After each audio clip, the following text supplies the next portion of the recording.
Hey everyone, this is Dan Vuksanovich at whyisuckatguitar.com, and today's lesson is part one in a series entitled I Suck at Guitar because my picking hand is a tense, inaccurate mess. Now if you've watched the series on the fretting hand, some of this is going to sound familiar, so please bear with me while I recover some ground. The basics of tension. Tension is a requirement of any physical activity. We need tension. But what we want to do is get rid of the wrong kind of tension, the tension that makes our picking arm and hand rigid and prevents us from playing in a fluid manner. So why does our picking arm and hand become rigid?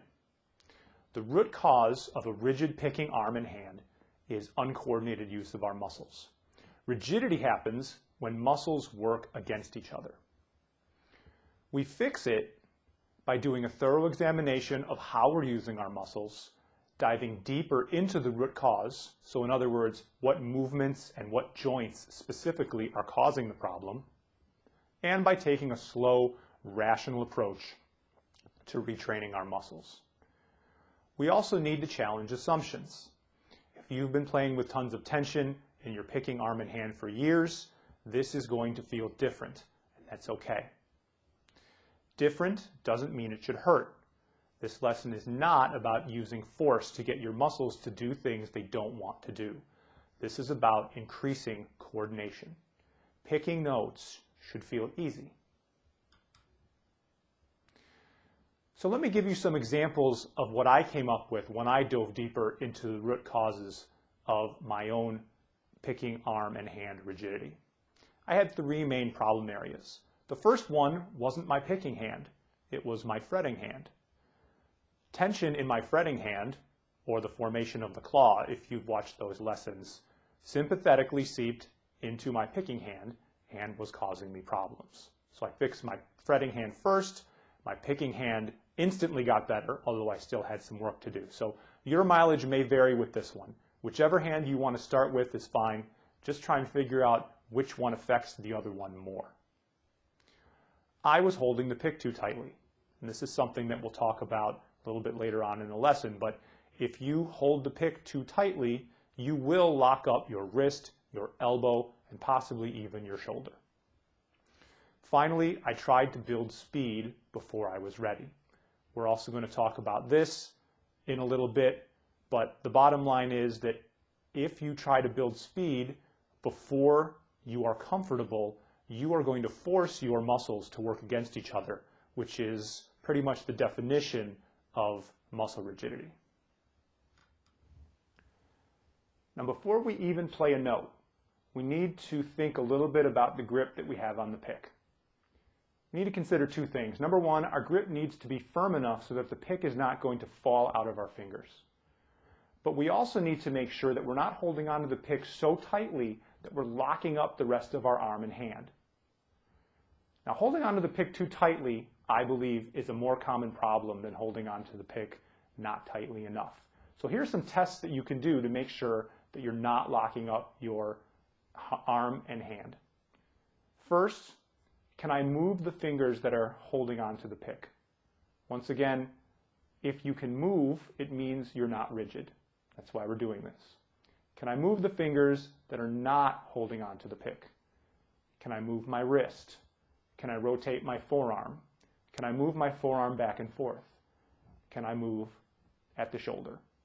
Now, I'm not going to tell you that there's only one way to hold the pick. I've watched a ton of good players.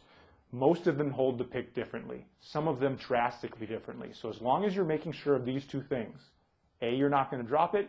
B, you're not holding on so tightly that you're locking up your whole arm and hand, you should be good to go. So let's talk about picking individual notes. And I'd like to hone in on a few points here. First, loosen up your grip on the pick, even to the point of erring on the side of your pick grip being too loose. This is not how you're going to end up picking when you're playing for real. This is just to get comfortable. So loosen up your grip. Number two, prepare your picking stroke. And what we're actually going to do here is turn the picking stroke into two motions. First one is to prepare by putting the pick against the string. The second one is to actually pick the note. Same with an upstroke. Prepare by placing the pick against the string. Pick the note by releasing. Third, we want to use large motions while we're trying to get comfortable.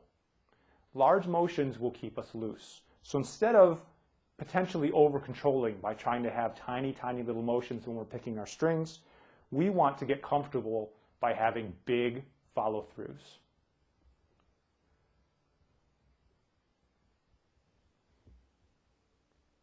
And finally, we want to make sure that we use as many of the joints available to us as possible: elbow, wrist, and fingers.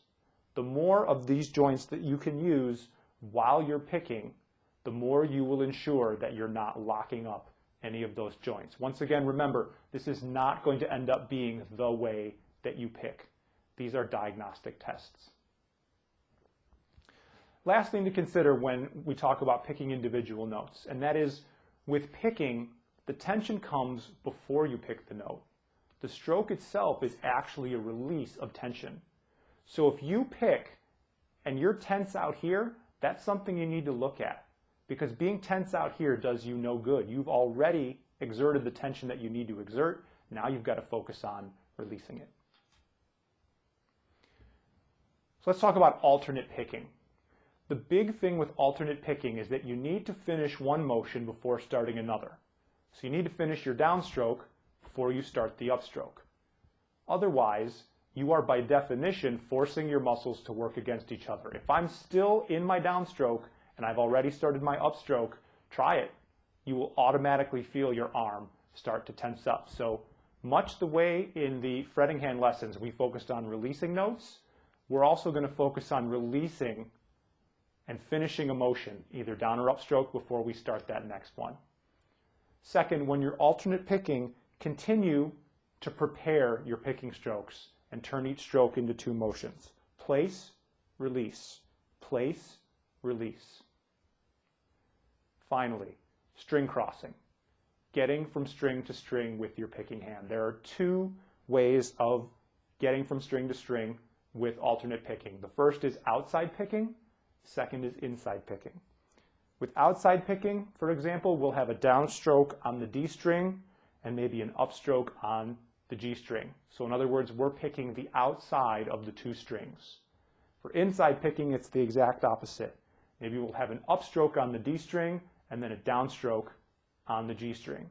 We're picking the inside of those two strings.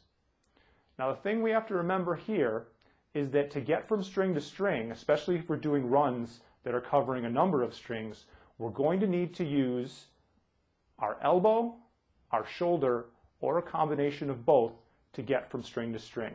And here's why. If we don't use those joints, all we're left with is wrist and fingers. And there are two problems with this. The first is that I'm getting outside my comfortable range of motion, getting from the low E to the high E and back. And I'm also changing the angle of my pick attack, which means I will not have a consistent feeling on the strings as I get across the strings. So using either your elbow, your shoulder, or both, you need to come up with a way that you can get across the strings. And the nice thing here with string crossing is that because we're going to be using these big motions, it becomes very easy to practice inside and outside picking, because we're moving so far that it's really not a big deal to get from string to string, whether it's inside picking or outside picking that we're doing. Accuracy, then, is a byproduct of our practice approach. As we found out in the fretting hand lessons, a reduction in tension will increase accuracy because our brains now have more bandwidth to process things besides, oh my God, my arm's going to fall off. And secondly, by preparing our picking strokes, we're forcing ourselves to know what's coming next. This also increases accuracy.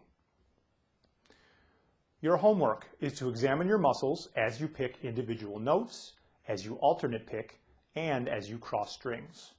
Are all your joints flexible? Are you using large motions? Are you preparing your picking strokes?